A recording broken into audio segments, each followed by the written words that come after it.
Hey everybody, welcome back to another episode of Gunpowder and Freedom. Sorry, that was weird. I just finished the epoxy floor a few days ago and was filming that for my dad, so a little bit of a pause there. I had to think of which channel this was for, but yes, this is for my channel, Gunpowder and Freedom.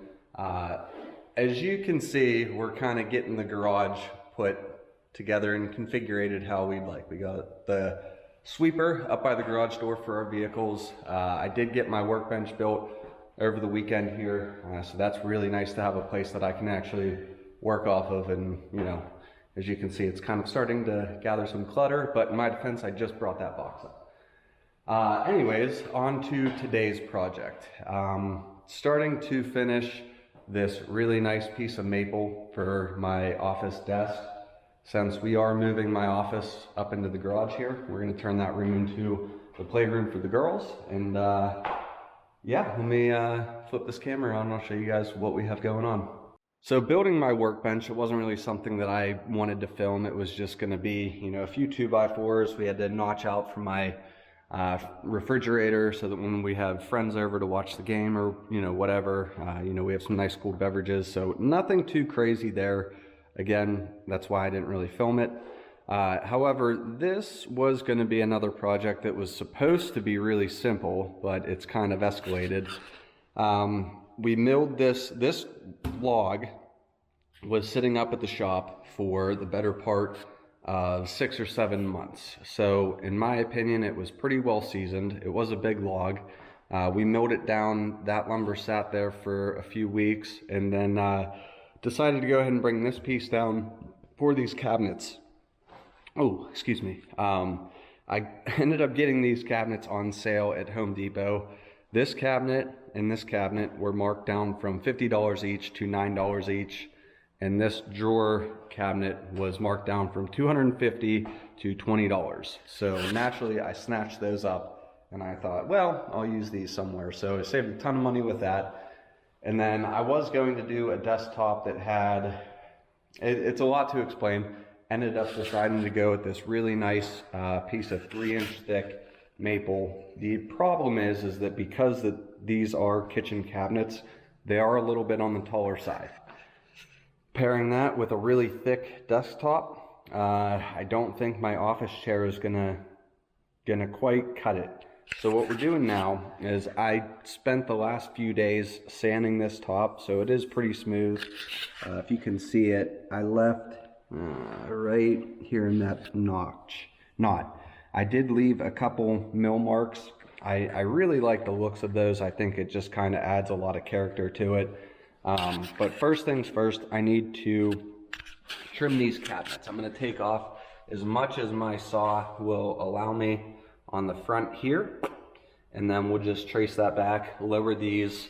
I'm hoping to get, you know, maybe 3 inches off or so. And then when I get this put back, as you can see, we have some notches here that were starting to rot out that I dug out and shop vac out real good. So what we're gonna do here is actually, I just ordered some epoxy metallic flake resin. We're going to go ahead and fill these voids in. We got 3 of them, 1, 2, and this little guy here makes 3. We're going to go ahead and fill those in tomorrow and start actually finishing this top. So hopefully by this weekend I'll be able to move my computer and everything up to here. So first things first, I'm going to get this cabinet moved up there and start cutting. Now we got the 2 cabinets lowered. We're going to go ahead and try to chip out some of this old loose dead wood here. We're just going to kind of see, like, that's ready to fall there. Oh, sorry. This is all ready to fall right here. So we'll take a screwdriver and our shop vac and just kind of chip at that, see what else we can get out of there.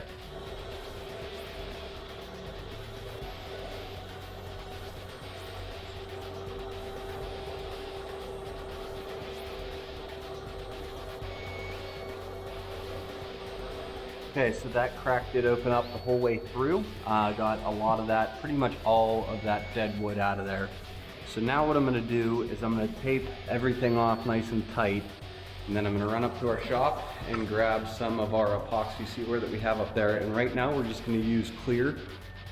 Basically we'll wanna fill these up a little bit at a time. The more epoxy you put on a surface or in a void like this, the more prone to air bubbles you're gonna be. So you wanna fill it up a little bit at a time. So we're gonna start with clear. My gold metallic flake should be here tomorrow. So we'll have this probably halfway filled, and then we'll leave a lot of room for that gold flake to go in. That way it's gonna give us some really cool texture, and then we'll be able to top it off with clear, sand it and oil it. And haven't decided how I wanna finish this top yet, but either way, I think it's gonna turn out pretty sweet. So stay tuned.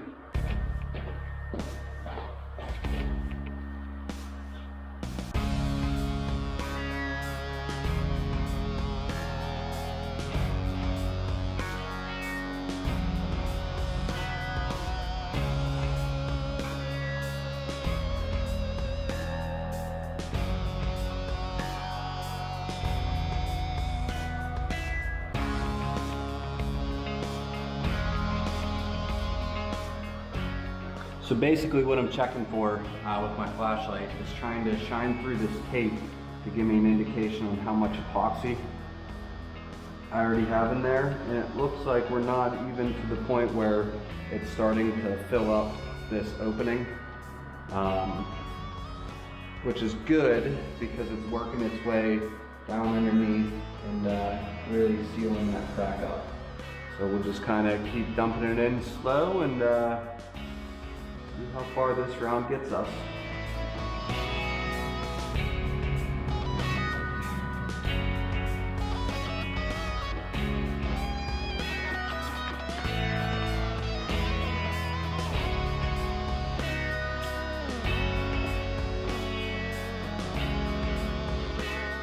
Okay, so I topped this off 3 times, and now we have probably an inch or so of space left in there. We need to top this one off. We need to fill that one. And I'm gonna try sweeping this out, see if we can get some epoxy into this crack. I think that would look pretty cool. Actually, I'm noticing a hole right there too. That would be really cool if we could get some colored epoxy in there. But now what I'm basically gonna do is I'm gonna mix up one smaller batch of our epoxy, and I have 2 different colors. So after I get the epoxy mixed up, I'll split it into these 2 cups. We have our copper pigment and our silver gray pigment. I think combining those 2 in this wood grain is gonna look really neat. We'll do 1 cup of copper, 1 cup of silver and gray, and then whenever we pour that in, we'll kind of just swirl it around with these toothpicks and give it some texture. Okay, so I got the 2 different pigments mixed up. As you can see, I mixed a little bit more of the epoxy up and added it. I just don't want to come up short on this, so now I'm going to go ahead and just kind of layer those in. A little bit of black, a little bit of copper, a little bit of, silver, a little bit of copper, you know, so on and so forth, and I'll try to get you guys some good footage here.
Okay, so as you can see, we have a bunch of air bubbles, and I know a lot of people use a blowtorch.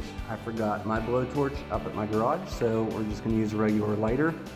and basically that heat's just going to pull those bubbles right out of there.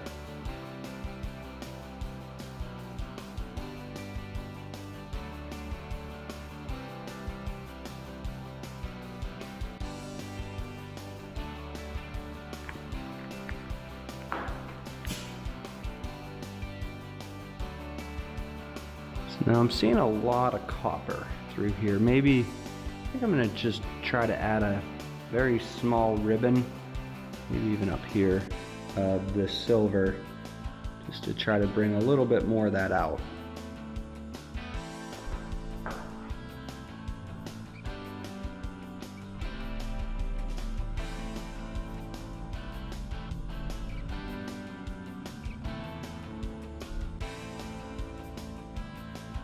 Now I'm not trying to mix this up, I'm just trying to spread it out to get some variation there.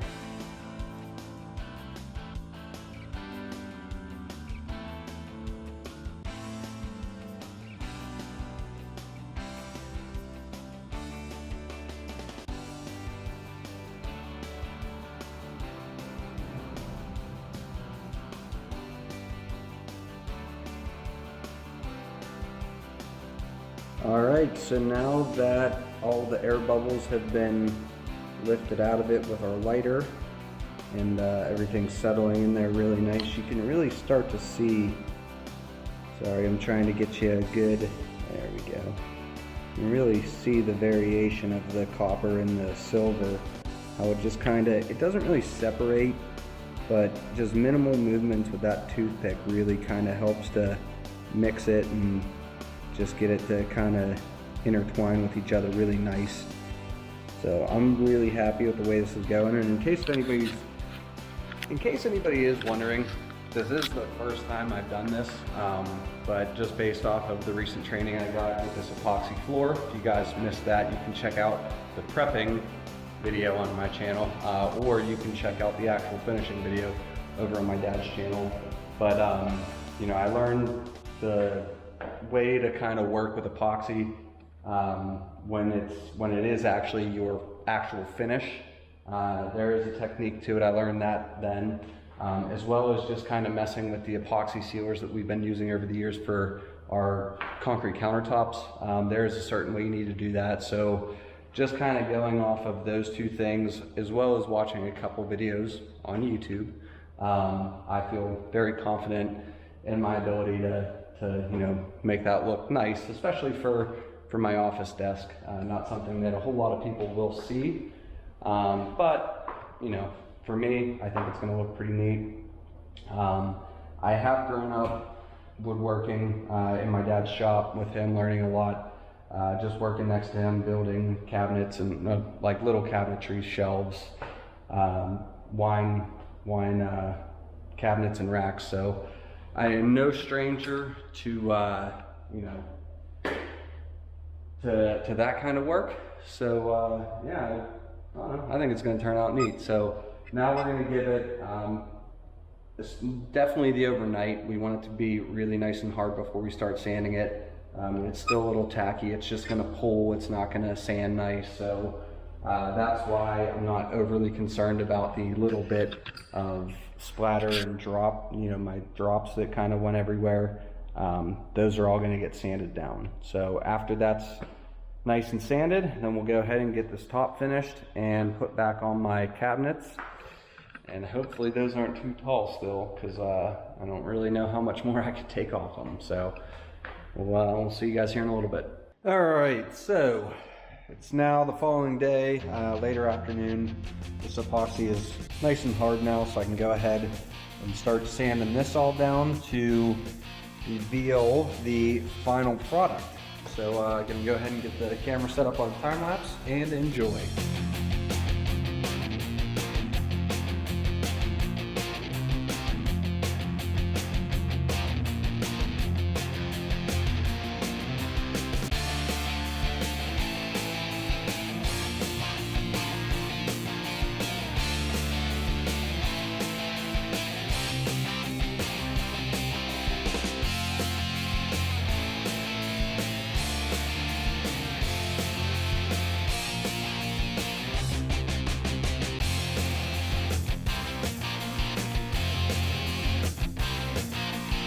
said, I went ahead and hit this really good with a couple tack rags. Now I had to voice over because I had my door open, I had the leaf blower blowing all the dust that was in the air out.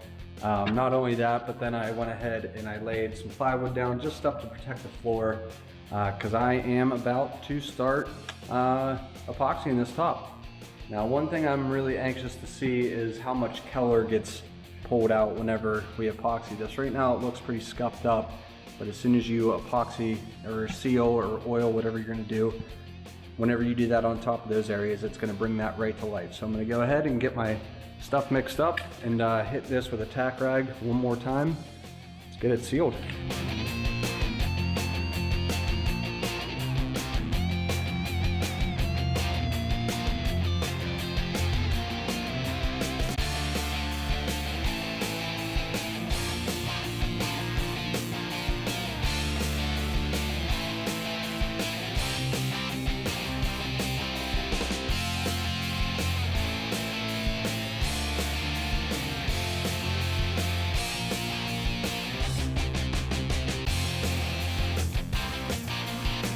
Alright, so there's the first coat of my epoxy sealer, and I mean, yeah, that pulled out so much color. That is so cool.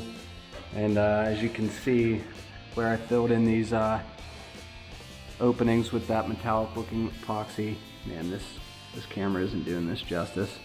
That looks so cool. So we're gonna let this dry up real good, and this stuff's taken a little bit longer than the stuff that I'm used to using. So probably give it a full 24 hours before we sand it down and apply our second coat. All right, so here it is, all nice and epoxied. Everything is good and solid. Let's try to get these glares to line up, but you can see like along that edge right here, there's a dull spot where the epoxy soaked in all through here. It's soaked into the wood real good there, so definitely some spots that need evened out. And I actually used the wrong roller, left the other sleeves in my truck. I should be using just a small foam one. I'll show you that here in a second whenever I run out to get it. The roller I was using before, you're not supposed to use those because it leaves little pieces of lint laying there, so lesson learned on that one. So we'll go ahead, get this sand down, and onto my truck and grab the other rollers.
All right, everybody, so there it is. The desktop is all finished. All of my little cracks and openings have been filled in with that metallic epoxy resin. And frankly, I think that's just a really, really neat feature. If you can see it, I mean, that reflection in that epoxy, hello, is that's nice. This thing is smooth as glass. Going to make for a really nice work surface. Now, because this is a newer thing that I've started doing, that I'm starting to do, I guess, messing with the epoxy, the metallic epoxy, I had a lot of fun with it. I learned a couple things with it. Probably some things I'll change for next time, but you know, I've been working with you know, wood and stuff like that, building stuff since I was a little kid, helped my dad in his wood shop. So stuff like that isn't that unfamiliar, but finishing a piece of wood like that, that was new for me. I'm very used to the traditional staining, lacquering, clean edges, not the live edge. So, you know, if you're gonna do it, just make sure you have all of your bark stripped off from that edge. Any loose wood in those voids, you wanna make sure those are all cleaned out. Just, I'm not really sure of the reason why. I'm interested to learn why though, and I'm sure somebody watching this is gonna tell me. But I did have a lot of fun with that. Definitely try one of those river tables or something here in the near future. But got the chair brought up, so now that everything's dry, I can start to move my computer and documents and everything up here. And it's not as tall as I thought since I cut those cabinets down, so that's nice. But yeah, I think we're gonna go ahead and wrap this one up. So I wanna thank everybody for tuning back in to another episode of Gunpowder and Freedom. If you like what you saw, please click like and subscribe. Don't forget to like us on Instagram, and don't forget to check out our store on Etsy. I gotta go, I'm being summoned, so have a great day.